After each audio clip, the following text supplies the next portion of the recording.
अच्छा, जरा सोचिए, क्या हो अगर कोई मानसिक आघात मतलब कोई ट्रॉमा सिर्फ एक पुरानी बुरी याद ना हो, बल्कि कुछ ऐसा हो जिसे हमारा शरीर आज भी महसूस कर रहा हो।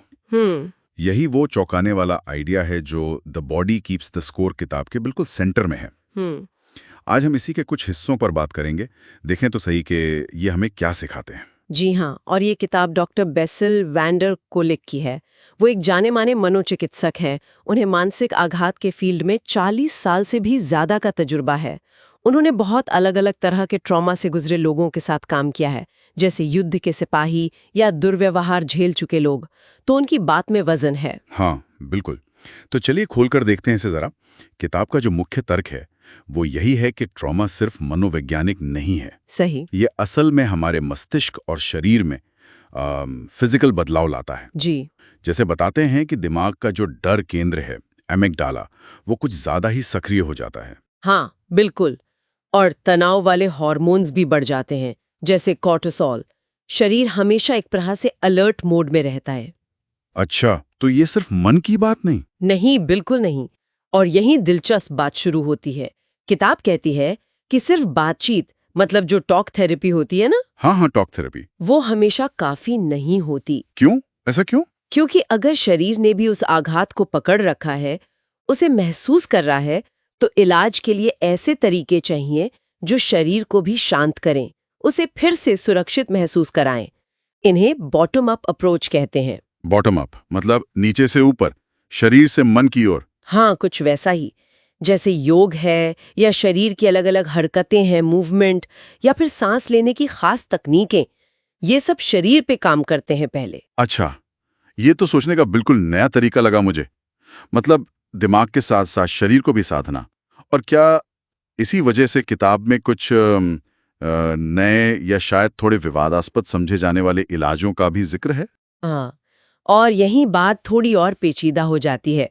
किताब न्यूरो फीडबैक जैसे तरीकों पर बात करती है। न्यूरो फीडबैक वो क्या होता है? वो दिमाग के तरंगों को मॉनिटर करके उन्हें रेगुलेट करने में मदद करता है, ऐसा दावा है। फिर EMDR का जिक्र है।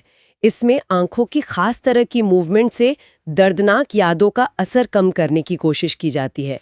और यहाँ तक कि नियंत्रित माहौल में कुछ साइकेडेलिक दवाइयों की मदद से होने वाली थेरेपी पर भी बात की गई है। साइकेडेलिक्स इलाज में ये तो काफी अलग बात है। हाँ, ये माना जाता है कि ये चेतना की अवस्था को बदलकर गहरे दबे हुए ट्रॉमा तक पहुंचने में मदद कर सकते हैं। ये तरीके उन लोगों के लिए एक उम्मीद की तरह है जिन पर पुराने पारंपरिक इलाज शायद काम नहीं कर पाए। सुनने में तो ये बहुत क्रांतिकारी लगता है, लेकिन क्या इन नए तरीकों पर कोई सवाल भी हैं? मतलब इनके असर या सुरक्षा को लेकर? आपका सवाल बिल्कुल सही है। देखिए, एक संतुलित नजरिया रखना बहुत जरूरी है। ये किताब बहुत सहानुभूति जगाती है, ट्रॉमा झेलने वालों को समझने में वाकई मदद करती है, इसमें कोई शक नहीं। लेकिन इसके कुछ सीमाएं भी हैं और आलोचनाएं भी हुई हैं।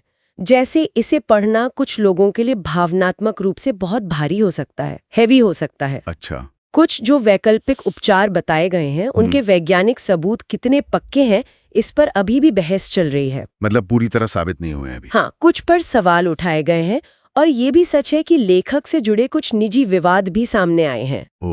तो इन सब का असर किताब को देखने के नजरिए पर पड़ सकता है। ये सारी बातें हमें सोचने पर मजबूर करती हैं कि भाई अलग अलग इलाजों को कैसे परखा जाए, उनका सही तालमेल कैसे बिठाया जाए।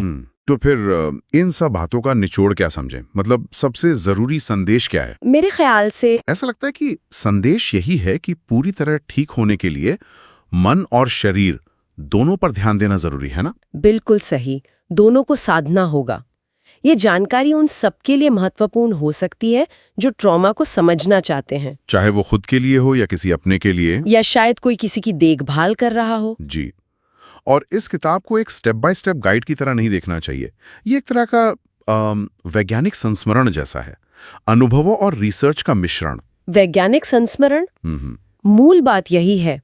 आघात शरीर में रहता है और असली इलाज उस शरीर से दोबारा जुड़ने में है।